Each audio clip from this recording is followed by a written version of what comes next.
జార్ఖండ్ రాష్ట్రంలోని రాంచీలో పలు ప్రాంతాల్లో కేంద్ర దర్యాప్తు సంస్థ ఈడీ దాడులు చేస్తోంది.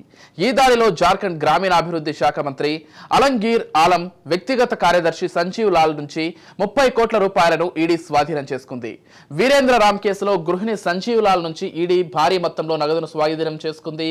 చీఫ్ ఇంజనీర్ రవీంద్ర రామ్ 100 కోట్ల రూపాయల ఆస్తులు కూడబెట్టారనే ఆరోపణలు ఉన్నాయి. గత సంవత్సరం అతన్ని అరెస్టు చేశారు. కాగా సంజీవ్ లాల్ దగ్గర నుంచి కొంతమంది జార్ఖండ్ రాజకీయ నాయకులతో లావాదేవీల వివరాలతో కూడిన పెన్ డ్రైవ్ ను స్వాధీనం చేసుకున్నారు.